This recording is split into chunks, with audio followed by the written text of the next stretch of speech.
Obrigada, professor Edson. Obrigada Agora, a professora Malu Fontes, a professora da casa, coordenadora do Jornal Laboratório, vai fazer uma pergunta, então, para o Geraldo Mello. Pois é, Geraldo, as circunstâncias, né, jogaram nos braços e vamos ficar felizes com isso. Não se sinta desprestigiado, mas o meu sonho de consumo, Paulo, era que minha pergunta fosse para você, por outras questões, pelo caráter novidadeiro mesmo, pelas curiosidades que como professora eu tenho sobre os bastidores que levam à formatação de um produto novo, mas tive aqui, né, um clímax interrompido quando vou entrar na linha popular, né? Coisa interrompida fica melhor ainda. Porque se não roubou você. Mas, Geraldo, eu tenho uma pergunta para você que também é um assunto que sempre me vem em relação aos alunos. Quem é meu aluno sabe, eu falo muito, escrevo muito sobre jornalismo popular. Mas dificilmente, acho que algum aluno meu me viu sendo preconceituosa e dizendo que é um lixo, que tem que fechar. A minha picardia em relação aos jornais populares, acho que é inclusive o convite que eles mesmos me fazem quando trabalham com charadas, com ambiguidade, quando tem hoje perereca e depois bichinha, não sei se perereca é vagina, se bichinha é gay, mas verdade é só rã, tudo é rã. Né? Então a minha picardia que eu trabalho com meus alunos na sala de aula, ela é tão somente isso. Eu não tenho aqui, quem foi meu aluno sabe, nenhum tipo de preconceito e acho que pode e que não pode. Eu tenho preconceito quando há um abuso da dignidade, como quando eu vejo esses programas de TV perguntando a uma criança que sensação ela teve quando um adulto enfiou os dedos nela. Isso pra mim está, sabe, mas o resto eu acho que tudo é possível. Mas, Geraldo, era só para explicar porque eu estava meio frustrada que não podia perguntar algumas coisas, mas vamos lá. Uma coisa em relação ao Jornal da Metrópole, que eu acho que interessa a todo mundo que trabalha aqui e que até responde um pouco a essa embate aqui, quase que deu uma briga aqui de Edson com o Paulo, tipo assim, não sei se aqui vocês também fazem jornalismo, se eu não faço lá, você também não faz aqui. Ou seja, é uma identificação. Eu adoro dar nome às coisas, eu detesto as coisas que ficam na sutileza, que ninguém faz de conta que é tudo chique, mas não é nada. Qual quebra assim aqui, né? E você faz jornalismo, quem foi que disse? Se você acha que eu não faço, você também não faz, não.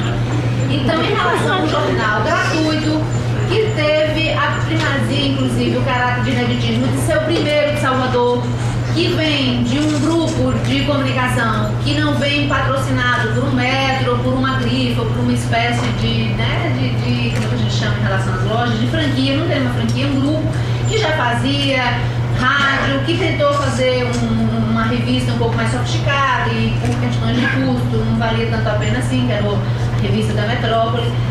Como é que vocês trabalham e que fronteira vocês usam para delimitar um público-alvo que não compra o jornal?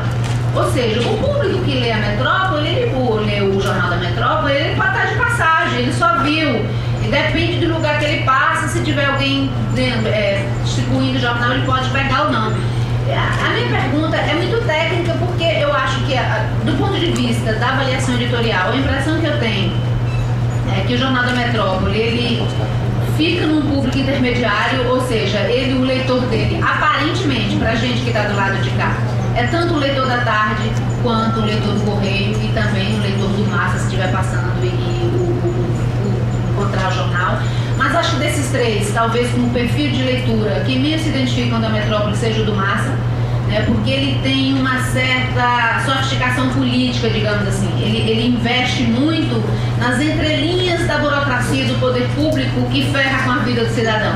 Nesse sentido, não é dos acordos políticos de bastidores, do partido A apoiando o partido B, mas acho que, do ponto de vista político, o Jornal da Metrópole ele opera numa linha que mostra como o poder político, as lideranças políticas, no final das contas, fazendo determinadas coisas que são muito burocráticas e até um pouco difíceis de explicar, vão ferrar a vida do sujeito que pega ônibus, a vida do sujeito que fica sem energia, a vida do sujeito que sofre com os planos de telefonia celular, que frequenta a rodoviária, que vai para o aeroporto, que vai estacionar. Então, acho que o jornal vai muito nisso. Mas a minha pergunta para vocês é basicamente, levando-se em conta que é um jornal que você não cobra por ele, não tem assinatura por ele, como é que você identifica esse leitor ideal? Porque para a gente fazer um jornal minimamente agradável para um grupo de pessoas, a gente precisa ter pelo menos uma ideia. se não uma certeza cartografada, mas pelo menos uma ideia do que seria o leitor ideal. E quando é um jornal gratuito, e não é um jornal de metrô, por exemplo, não, passageiro de metrô já é mais fácil identificar. O cara que faz um jornal para tipo de metrô de São Paulo, ele tem mais ou menos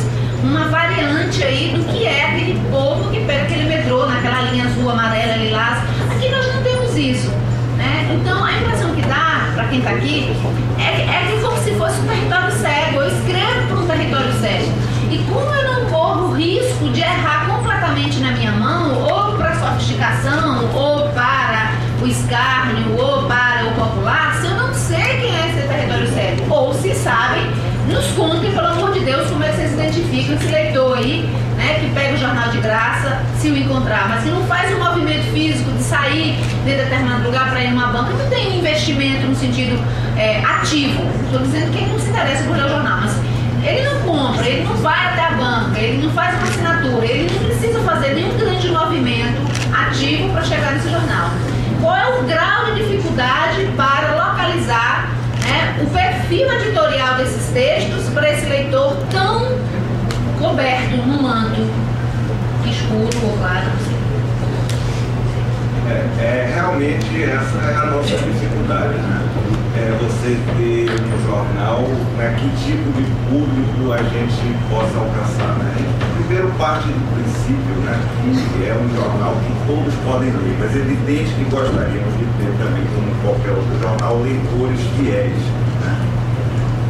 Ao mesmo tempo, né, que é uma vantagem você ter o jornal gratuito, né, você tem exatamente essa dificuldade de como posicionar o jornal. Por isso que é daí que vem a minha alegria, eu não sei de responder.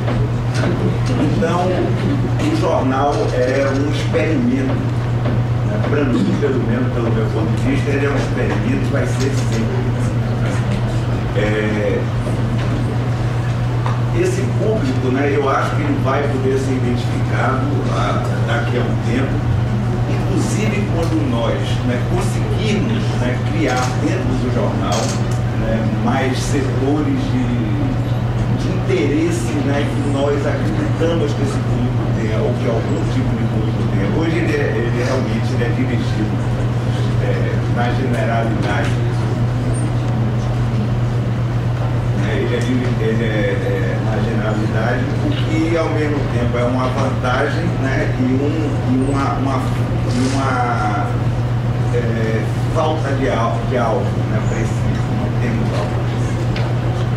O nosso alvo seria a população de uma maneira geral, informações que acreditamos ser necessárias. Então, o nosso parâmetro que nós temos é a própria rádio, né, que é interativa, que ela dá retorno, né, e eu acho também que o jornal ele tende a ser um segmento onde a gente tenta publicar coisas de interesse que foram perguntadas, que foram pautadas pela própria população. Mas se você souber, a resposta não diga.